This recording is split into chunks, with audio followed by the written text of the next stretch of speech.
I overheard my wife telling her friends I was too clueless to notice her affair. So I spent weeks collecting evidence and had the divorce papers served at her birthday dinner, right in front of them. My name is Eric, I'm 42, and my profession requires an eye for detail, which makes this whole story even more ironic. My wife, Daisy, is 39. We've been married for 15 years and dated for 2 years before that. We don't have any kids. Our life, or what I thought was our life, seemed stable. We own a lovely home, we both have decent careers, and I genuinely believed we had a marriage based on mutual respect. Other key people in this story are Daisy's friends, who always struck me as gossip-prone, and her affair partner, whom I recently identified. He has a wife too, and she's still unaware of what's been happening. This mess didn't start with a loud explosion. It crept in like a slow drip, small things that gradually got worse. I didn't recognize it for what it was until it was nearly too late. Over the last 3 or 4 years, Daisy began acting more distant. She said work was demanding more of her time. Late nights, weekend meetings. That was her explanation. She also began spending more evenings out with her friends, coming home late smelling like alcohol and a perfume I didn't recognize. We drifted apart, especially in the bedroom. I chalked it up to job stress or the usual wear of a long marriage. At one point, I asked if we should consider therapy. She shut it down immediately, saying I was overreacting and everything was fine. Before all this, life was simple, but happy. We'd spend weekends in the garden or take scenic drives. Most nights, we'd cook together, chatting about our day. Daisy used to be warm, light-hearted. She could turn a dull evening into something cozy, but slowly, that version of her faded. Our shared dinners stopped. She started eating late after supposed work events or meals with friends. There were countless small hints, tiny warning signs I didn't piece together. Her phone, for instance. It used to lie around the house freely, on the counter, the sofa, the nightstand. Then suddenly, it became permanently attached to her. She'd angle the screen away if I was nearby. If I entered a room, she'd quickly flip it face down. She changed all her device passwords and didn't tell me the new ones. When I asked, she claimed it was for better security, said her company introduced new privacy rules. It sounded plausible, given her role. We started arguing more. Usually she'd pick fights over tiny things. How I loaded the dishwasher, which movie I chose, even what clothes I wore. She seemed irritated by my very presence. She'd say I wasn't the fun guy she married or complain. I didn't grasp how stressful her work had become. If I tried to open up a serious conversation about our relationship, she'd either sigh heavily or brush it off. Weekends became separate lives. She'd always have vague plans with friends, plans I was never invited to. She'd call it girl time or say I wouldn't enjoy it. I recall one Saturday when I suggested we check out a local festival we used to love. She claimed she already had something planned with a friend, but when I asked her later how it went, she just said, "Oh, it got cancelled." No explanation. There's one weekend I'll never forget. About a year ago, she told me she had a work retreat and even taped a printed schedule to the fridge. That night, her phone was off, so I tried calling the hotel listed on the schedule, just to say goodnight. The receptionist said no one by her name was checked in. They also mentioned there wasn't any company event scheduled that weekend. My stomach dropped. When she came home, I asked how the retreat had gone. She launched into vivid details, talking about the speakers and sessions like everything had gone perfectly. When she finally stopped, I calmly said I'd called the hotel just to say hi, and they told me there was no event and she wasn't registered. She immediately erupted, shouting that I didn't trust her, accusing me of trying to control her. Then came the excuse. A sudden hotel change due to a plumbing emergency.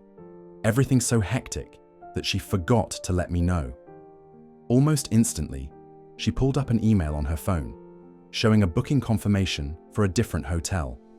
It looked too perfect, like she'd had it prepared just in case. I didn't push back. I didn't want to believe she would fabricate such an elaborate lie. Then there were the expenses. Her spending began to climb. She bought loads of new clothes, started visiting high-end salons, and purchased gifts she claimed were for co-workers or friends. Our joint account started reflecting withdrawals for things we'd never even discussed. When I brought up the idea of budgeting or saving money, she snapped. She accused me of trying to control her finances, reminded me she earned her own income and could use it however she pleased. Technically, she was right.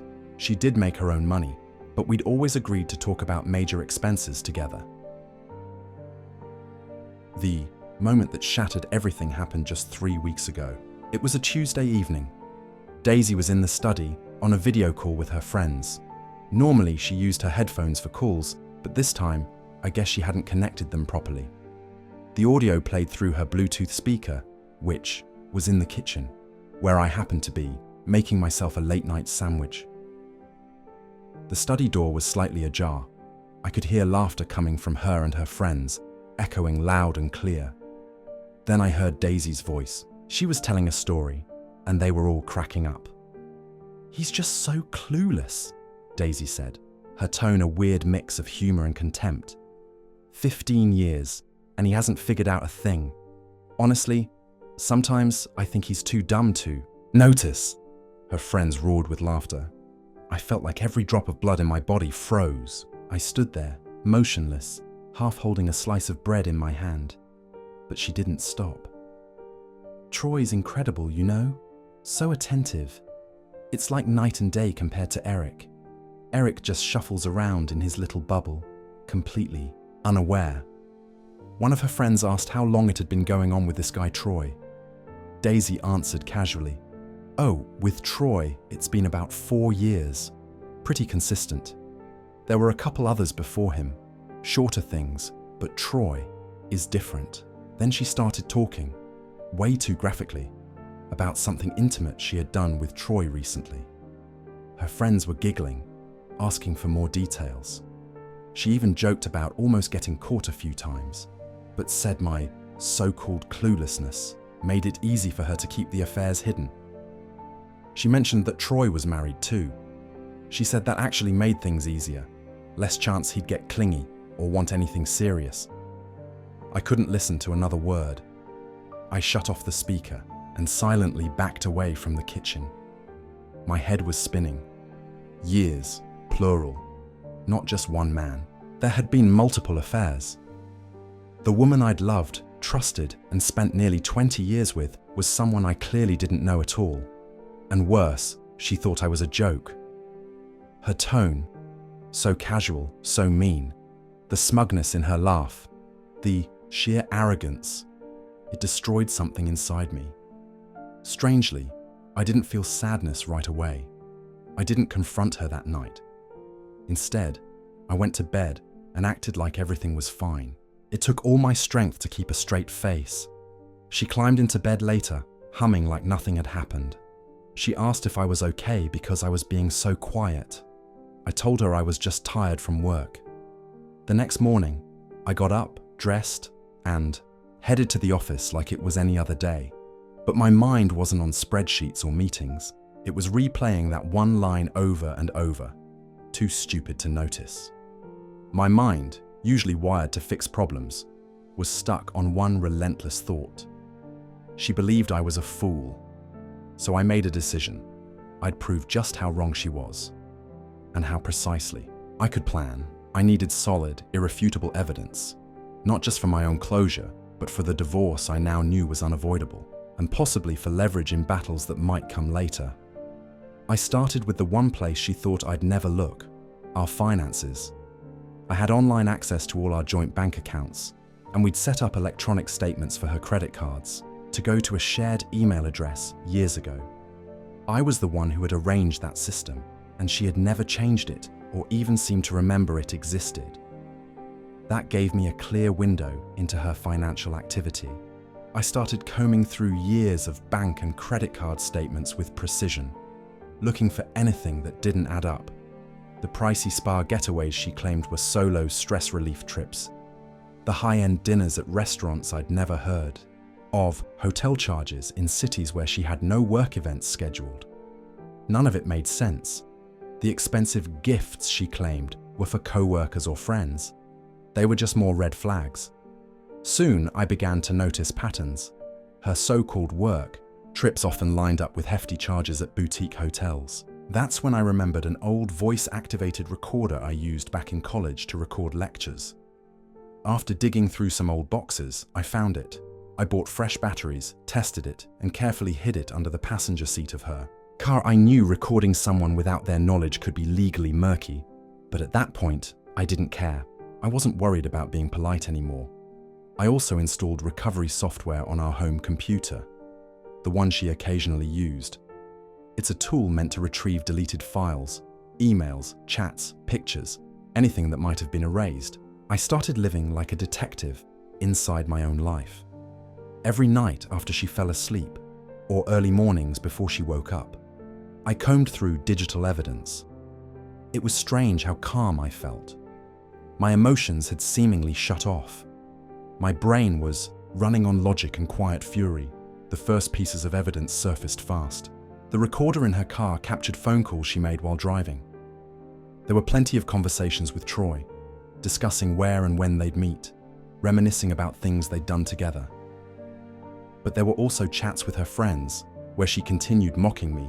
She actually bragged about how she was managing her secret double life. The file recovery software worked even better than I expected. I recovered dozens of deleted emails between her and Troy, and pictures, lots of pictures. Some were innocent enough, just them smiling together, but others were intimate. There were snapshots from vacations she claimed were solo retreats, to find herself, or for important work events. But now I knew those trips were romantic getaways with Troy. She had an entire secret life, and now I had it all, saved, downloaded, and organized. 3 weeks had passed since that awful Tuesday night, and for all that time, I'd been pretending. Every day, I smiled at Daisy, made small talk, played the role of the oblivious husband, but underneath, I was cold, calculated, and furious. I had become completely detached, laser-focused on building the strongest case I could. Night after night, I reviewed every file, cross-checked every detail, and made meticulous copies. I also discovered everything I needed to know about Troy: his full name, his home address, his job, and, most importantly, confirmation that he was married.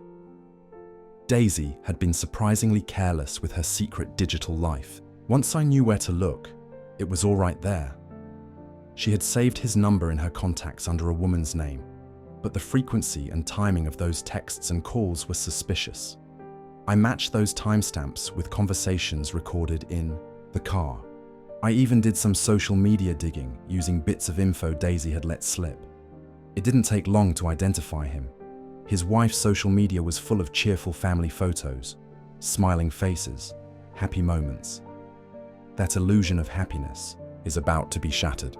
I've come up with a plan, a thorough, multi-step operation that will deliver maximum impact.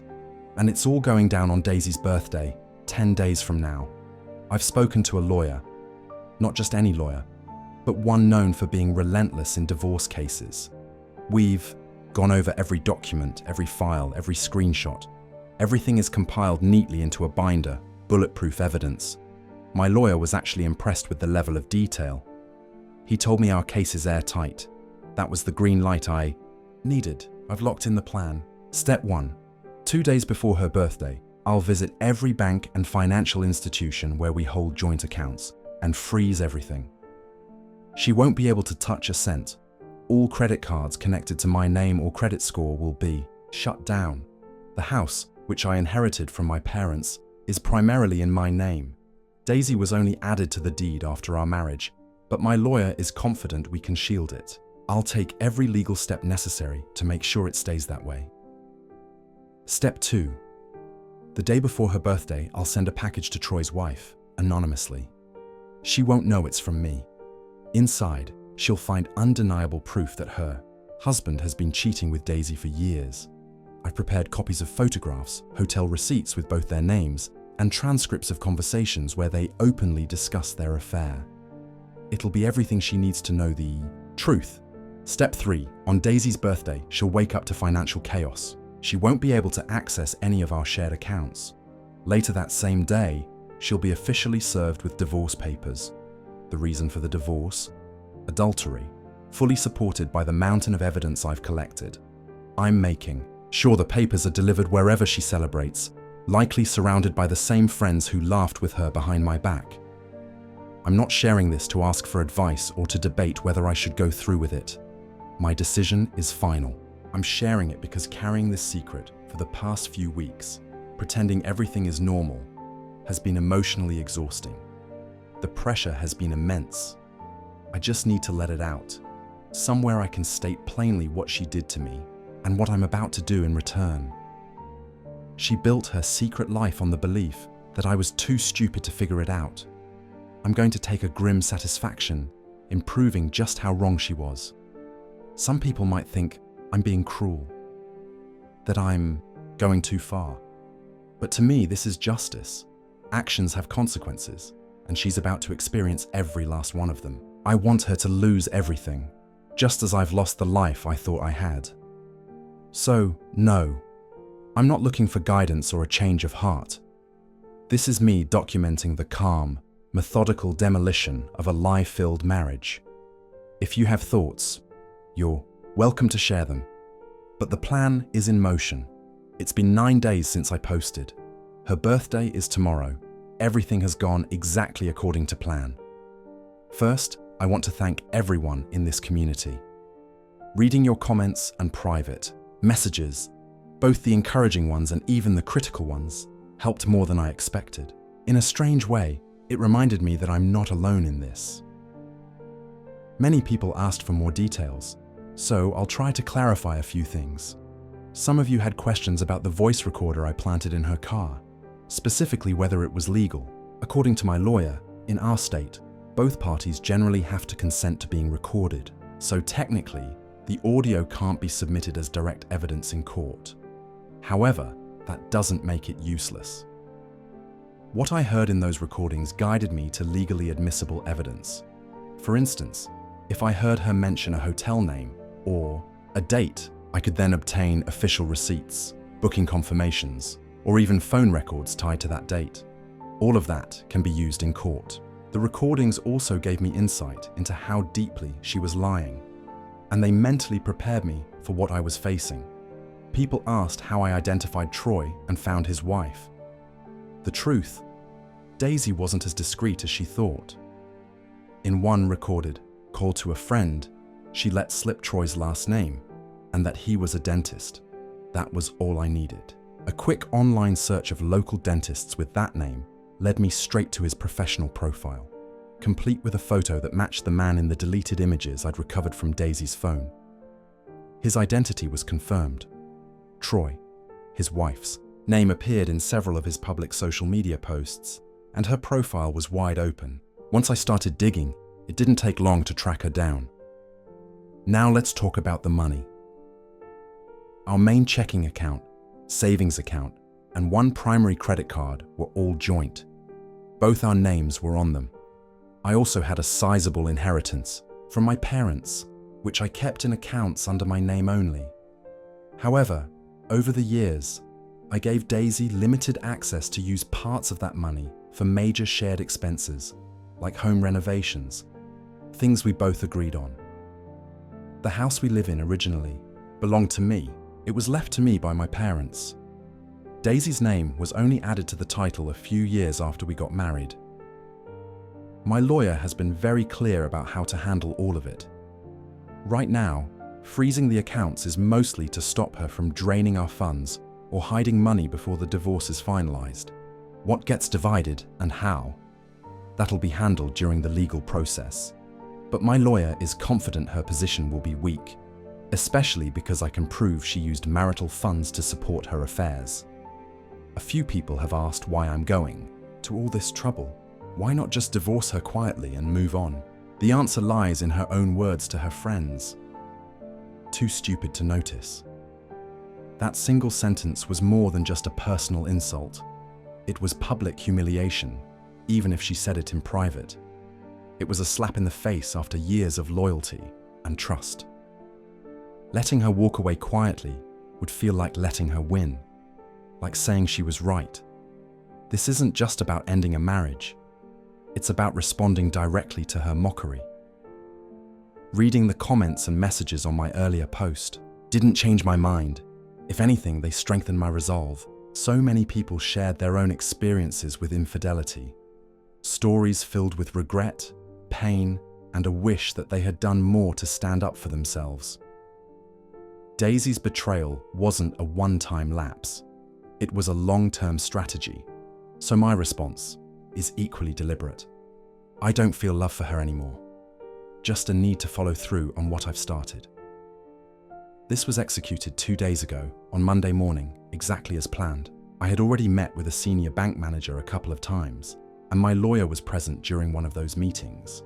So when I arrived, they knew it was serious. I started by withdrawing exactly 50% of all funds from our joint checking and savings accounts. I transferred that money into new accounts under my name alone. Then, I instructed the bank to freeze the joint accounts. No more deposits or withdrawals without legal authorization. My lawyer had prepared a formal letter explaining our reasons, citing the breakdown of our marriage and the risk of financial sabotage. After that, I called every credit card company tied to our joint accounts. Every card that had both our names was frozen. I also cancelled the extra card she had on my main account. That means all her personal auto payments, car payments, her phone bill, and all those monthly subscription boxes will now be declined. I made sure the critical household bills, mortgage, electricity, water, gas, were shifted to my new solo account so that I could cover them without interruption. The entire process took several hours. That was just yesterday. In the morning, I mailed a package to Troy's wife. Let's call her Mary. Inside was a slim binder, neatly organized with undeniable proof. About 20 photos of Daisy and Troy together. Some captured them on vacation with visible dates and landmarks. Others showed intimate moments in hotel rooms and cars. I chose images that were clearly affectionate, but stopped short of being explicit, just enough to remove any doubt. I also included hotel receipts listing both their names and several typed excerpts from their messages. In them, they spoke openly about their feelings, sexual encounters, and how they'd managed to deceive both me and Mary. I added a brief, unsigned note that read, "Mary, you deserve to know the truth about your husband Troy and his long-term affair with Daisy, full name. The enclosed information is for you. What you choose to do with it is entirely up to you." I used a courier service that required a signature upon delivery and sent it to Mary's home address. Late yesterday afternoon, I received confirmation that the package had been delivered and signed for. As I dropped off that package, I felt like I was setting a fire, but one that desperately needed to burn. Everything is prepared. The divorce, documents are signed, legally sound, and in the hands of a professional process server. My lawyer made sure the paperwork was detailed and ironclad. The reason listed for divorce is clear: adultery. The file includes a summary of the evidence I gathered, as well as the division terms I'm requesting for property and financial assets. The process server has been instructed to deliver the papers tomorrow, on Daisy's birthday, in the late afternoon. I know she usually has a small birthday dinner with her friends. I discovered this year's restaurant reservation through an open tab in her email on the home computer. I gave the process server that location. If her plans change and she doesn't show up, the server will deliver the papers to our house instead. The effects of the financial lockdown came quickly. On Monday afternoon, Daisy called me. Her voice was tight at first, then panicked. She said her credit card had been declined while shopping and that she couldn't access our joint account online. I remained calm and brief. I told her I'd discovered serious issues in our marriage and, on legal advice, taken action to protect our finances. I told her everything would become clear soon. She began yelling, demanding answers, her voice rising. I repeated the same thing and ended the call. After that, she called repeatedly. I didn't answer. Then came the barrage of text messages. Some were confused. "What is going on?" Some were furious. "Are you trying to ruin me?" "This is insane." Others turned desperate. "Please call me. We need to talk." I didn't respond. She no longer had access to the money she once spent so freely, unless she has secret accounts I'm unaware of, which is possible. But her main financial pipeline has been cut off. I haven't heard anything from Mary, Troy's wife, and I didn't expect to. That package wasn't sent for a response. It was for her, not me. My focus is Daisy. The house has been tense and quiet. She came home very late last night. Maybe she was scrambling to figure out her finances, or meeting with her friends to talk about what's happening. I've locked my study, where I keep all the documents, my computer, and everything tied to this plan. Tomorrow marks the final step of this first phase. I feel something cold and resolute inside, a grim satisfaction. The woman who once mocked me for being too stupid to notice is about to get a ruthless reality check on the very day she expected to be adored. It's been 4 weeks since my last update. Just over 5 weeks since what I now call D-Day, Daisy's birthday, the day she got served. The initial shock has passed, but what's left is a tangled mess. Untangling finances, property, and trust.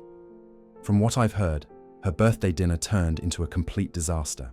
The process server executed everything flawlessly, delivering the divorce papers right at the restaurant she'd reserved to celebrate with friends. I was told she had just sat down at the table. She was probably still rattled from the financial chaos of the previous days, but trying her best to put on a brave face. That's when a man walked up to their table, asked if she was Daisy, full name, and then handed her the large legal envelope.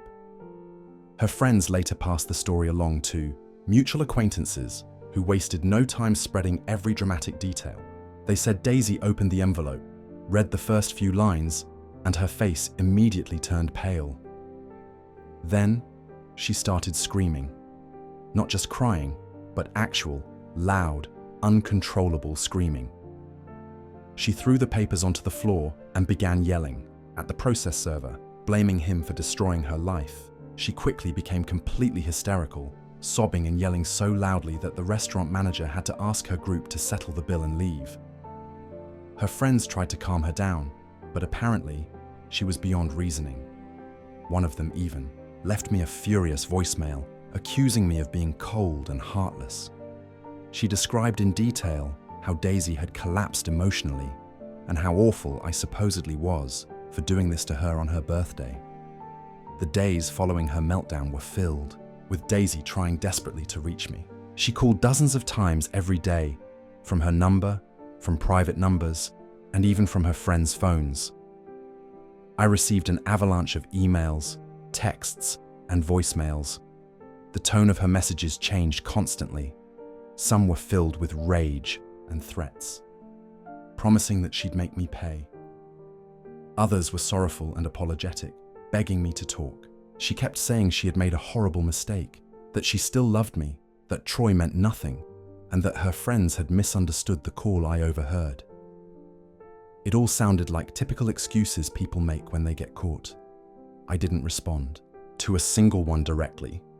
I told my lawyer that all communication had to go through him from now on. Her financial situation apparently deteriorated fast. She had very little personal savings. For years, she had freely spent from our joint account, buying whatever she pleased. Now that access was gone, she was scrambling. The same friends who once encouraged her lavish lifestyle and frequent outings were now offering her little more than pity, not much in the way of practical help. She couldn't make her car lease payments. The car, a newer model she was especially proud of, was repossessed by the leasing company a few days ago. About 2 weeks ago, my lawyer managed to push through a preliminary court agreement, forcing her to leave the house, especially given her actions and the fact that she had no immediate funds to fight back legally. The house is now my full responsibility, and I fully intend to keep it. From what I've heard, she's currently crashing at one of her friends' places, but the arrangement is temporary, and the friend is already losing patience with her. After over a week of being completely ignored, after realizing how serious things were becoming, official legal letters from my attorney, no money, no home access, Daisy did something drastic.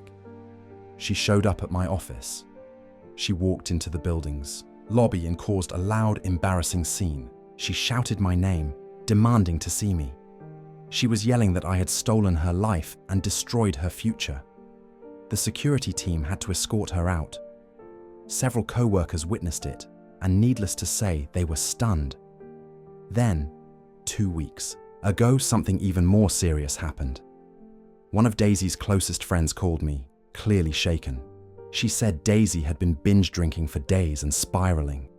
During a deeply unstable call, Daisy reportedly hinted she might harm herself, then actually cut her wrist. Thankfully, the injury wasn't severe. Her friend immediately called emergency services. Daisy was taken to the hospital, treated for the wound, and placed under psychiatric supervision. Though doctors determined it wasn't a serious suicide attempt, it was an unmistakable sign that she was unraveling emotionally. I informed my lawyer right away. I felt nothing, no sympathy, no concern, just a sharp instinct to document it. I told my attorney to obtain the official records and add the incident to our divorce proceedings. It proved, beyond question, that she was mentally unstable. She was discharged from the hospital after a mandatory 72-hour psychiatric hold. Her friends were reportedly told to monitor her closely and remove anything she could use to harm herself, which I'm sure only added more pressure on them. Troy's life, her affair partner, has also unraveled. His wife Mary didn't stay quiet after receiving the evidence I sent. I've heard bits and pieces through local gossip. It's a small town, and professionals like dentists seem to have a thriving rumor network. Word is, Mary confronted Troy the very same day she received the package. Faced with undeniable proof, he confessed to everything. She kicked him out of their house immediately and already filed for divorce. From what I gather, Troy is completely wrecked. Not because he lost Daisy, but because he destroyed his comfortable life, his home, and now his reputation is suffering. 2. Daisy, I've heard, tried contacting him, possibly looking for support or to align with him, but Troy's blaming her for everything. He's apparently saying it was her carelessness that got them caught. So much for their special bond, or whatever love she thought they shared. Their affair is now public knowledge within their circles, and neither of them is being looked at kindly. The legal side of the divorce is only just beginning, but my lawyer is extremely confident. The evidence of Daisy's cheating is airtight. On top of that, the financial records clearly show she spent marital funds on the affair for years. Her attorney is fighting for heavy spousal support and a large portion of the house's value, but my lawyer is pushing back hard. Her recent psychiatric incident and public scenes, like the one she caused at my workplace, aren't helping her. Lawyer make a case that she's a calm or sympathetic party. Daisy looks terrible. I saw her by complete accident last week. I was heading to my car in the supermarket parking lot when I noticed her standing near another car, yelling at one of her friends. She didn't spot me, and I quietly got into my car and drove off. The contrast between that frazzled, angry woman and the composed, smug, arrogant person who once laughed at me behind my back was astonishing. That polished woman is gone. Now she's experiencing the direct outcome of her own decisions. She has lost her husband, her home, her financial stability, her reputation, and even Troy, the man she threw everything away for. My own life now revolves around attorney meetings and sorting through endless documents. But beneath all the stress, I feel a quiet, cold sense of satisfaction. I didn't lie down and accept her betrayal. I didn't silently swallow the disrespect she dished out. I'm approaching the divorce with total clarity. My primary mission in all of this was to make sure she fully grasped the severity of what she did. I wanted her to realize she couldn't treat someone who loved her with that level of disregard and cruelty and walk away untouched. I truly believe she's gotten that message, loud and clear. The man she arrogantly called too stupid to notice has made sure she'll never forget just how capable and deliberate he can be for a very, very long time.